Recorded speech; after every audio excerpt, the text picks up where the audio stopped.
వీటిని మీడియం ఫ్లేమ్లో పెట్టుకొని ఫ్రై చేసుకోవాలి. ఇలా కలుపుకుంటూ మధ్య మధ్యలో మూత కూడా వేసుకొని మూత తీసుకుంటూ ఈ విధంగా అయితే దొండకాయల్ని ఫ్రై చేసుకోవాలండి. దొండకాయ ఉల్లికారానికి కావాల్సినటువంటి ఇంగ్రీడియంట్స్ అయితే చూపిస్తున్నానండి. ముందుగా మనం దొండకాయలను తీసుకొని శుభ్రంగా వాష్ చేసుకొని తుడుచుకొని ఈ విధంగా ముక్కలుగా కట్ చేసుకోవాలి. వీడియోలో చూపిస్తున్నాను చూడండి, ఈ విధంగా కట్ చేసుకోవాలి. అప్పుడు మనకు ఉల్లికారం చాలా చాలా బాగుంటుందన్నమాట. ఇలా దొండకాయలు ఈ విధంగా కట్ చేసుకోవటం వల్ల ఇవి 250 గ్రామ్స్ ఉంటాయండి. సో ఇక వీటన్నిటిలోకి అసలు ఉల్లికారం నేను ఎలా తయారు చేస్తాను, ఏమేమి ఇంగ్రీడియంట్స్ కావాలో కూడా ఇప్పుడు చెప్తానమాట. మీడియం సైజు ఉల్లిపాయలు తీసుకొని ఇలా ముక్కలుగా కట్ చేసుకొని పెట్టేసుకోవాలి.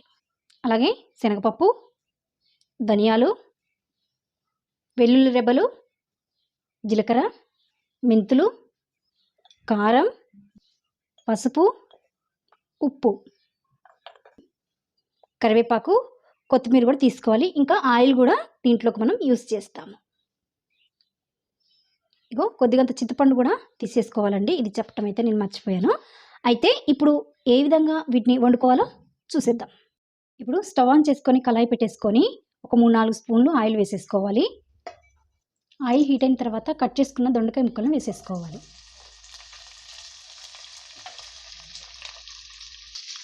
ఇప్పుడు ఒక 1/2 స్పూన్ పసుపు వేసుకోవాలి.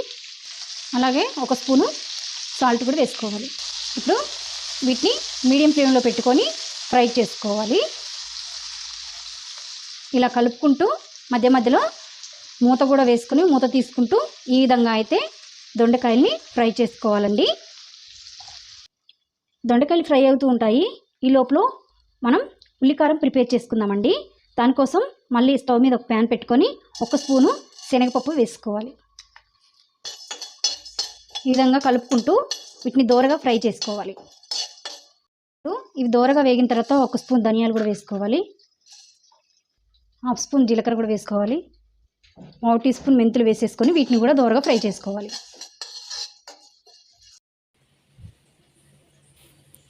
ఇప్పుడు ఈ విధంగా ఫ్రై అయిన తర్వాత చూడండి మంచి కలర్ అయితే వచ్చాయి. ఇప్పుడు మిక్సీ జార్లో వేసుకొని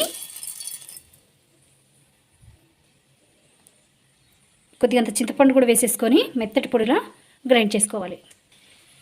ఈ విధంగా మెత్తగా పొడిలాగా గ్రైండ్ చేసుకోవాలి. ఇలా గ్రైండ్ చేసుకున్న తర్వాత ఉల్లిపాయ ముక్కల్ని వేసేసుకోవాలి. కొంచెం పెద్ద పెద్దగానే కట్ చేసుకోండి, ఎందుకంటే మనం మిక్సీ పట్టుకుంటాం కాబట్టి. ఇప్పుడు ఒక 5-6 వెల్లుల్లిపాయలు కూడా వేసేసుకోవాలి. ఇప్పుడు కారం కూడా వేసుకోవాలి. మీ రుచికి తగినంత మీరు ఎంత తింటారో దాన్ని బట్టి వేసేసుకోండి. నేను ఒక స్పూన్నర వేస్తున్నాను మా కారాన్ని బట్టి. ఇప్పుడు ఇవన్నీ కోర్స్లా మిక్సీ పట్టుకోవాలి. ఇవ్వండి ఈ విధంగా మనకి ఉల్లిపాయలు కొద్దిగా అక్కడక్కడగా ముక్కలు ఉండేటట్టు కోర్స్లో గ్రైండ్ చేసుకోవాలి. ఇప్పుడు దీన్ని పక్కకు పెట్టేసుకోవాలండి. చూడండి ఇప్పుడు దొండకాయలు చూసేద్దాము. మధ్య మధ్యలో మూత తీసుకుంటూ వీటిని మంచిగా ఈవెన్గా అన్నీ ఫ్రై అయ్యేలాగా ఫ్రై చేసుకోవాలి. మరీ ఎక్కువ ఎర్రగా మాడిపోవద్దు. ఇలా ముక్కలు ముక్కలుగా కొంచెం ఈ విధంగా ఉండాలి. చూడండి అయితే ముక్కలు కూడా మనకి ఉడికిపోయేంత చూసుకోవాలి. ఈ విధంగా అయితే మనకి ఫ్రై కావాలి. ఇప్పుడు మనం ముందుగానే ఫ్రై చేసి పెట్టుకున్న ఉల్లికారాన్ని కూడా వేసేసుకోవాలి. ఈ విధంగా వేసేసుకొని బాగా దీన్ని కలిపేసుకొని గరిటెతోటి ఒక 2-3 నిమిషాలు ఉల్లికారం వేసిన తర్వాత ఫ్రై చేసుకోవాలన్నమాట. చూడండి ఇలా బాగా కలిపేసుకోవాలి.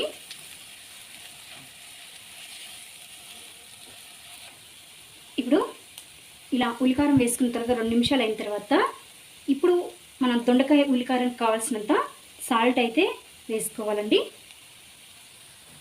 ఇప్పుడు కొద్దిగంత కరివేపాకు కూడా వేసేసుకొని బాగా కలిపేసుకొని మరొక నిమిషం పాటు మూత వేసుకొని ఫ్రై చేసుకోవాలి. ఇదిగోండి మన ఉల్లికారం చూసారండి ఎట్లా రెడీ అయిపోయిందో, మంచి కలర్గా చాలా చాలా టేస్టీగా అయితే ఉందన్నమాట. చూడండి ఈ విధంగా మనకి మంచిగా ఫ్రై అయిపోయింది. అరోమా మాత్రం సూపర్ వచ్చిందండి, బాగా వస్తుంది అరోమా. ఈ విధంగా ఒకసారి కలిపేసుకొని లాస్ట్ దించుకునే ముందు ఒక గుప్పెడు కొత్తిమీరని ఇలా జల్లేసుకొని సన్నగా కట్ చేసుకోవాలి. కొత్తిమీర దీంట్లో చాలా బాగుంటుంది. ఇలాగ వేసేసుకొని కలిపేసుకొని స్టవ్ ఆఫ్ చేసేసుకోవడమే. మనం దొండకాయ ఉల్లికారం అయితే రెడీ అయిపోయింది. ఇప్పుడు సర్వింగ్ బౌల్లో సర్వ్ చేసేసుకొని ఈ దొండకాయ ఉల్లికారం మంచి టేస్టీగా ఉండటానికి రైస్లో బాగుంటుంది. ఇంకా సైడ్ డిషే అవసరం ఉండదండి. ఈ దొండకాయ ఉల్లికారాన్ని ఈ విధంగా చేసుకుంటే, ఇలా వెరైటీగా చేసుకుంటే ఏ డిష్ అవసరం ఉండదన్నమాట. మొత్తం అన్నం అంతా దీంతోనే తినేస్తారు, అంత టేస్టీగా ఉంటుంది. ఇలా చేసి పెట్టండి. దొండకాయ తినని వాళ్ళు మాత్రం చాలా చాలా బాగా లైక్ చేస్తారండి. ఒకసారి మీరు కూడా ట్రై చేయండి. వేడివేడి అన్నంలో బాగుంటుంది, ఇంకా అలాగే దోశల్లోకి, అలాగే ఇంకా ఉప్మాలోకి, ఇంకా రోటీలోకి, పుల్కాలోకి చాలా చాలా బాగుంటుందండి. సో ఇప్పుడు చూసేసారు కదా, వంటని చాలా సింపుల్గా క్విక్గా తయారు చేసుకోవచ్చు.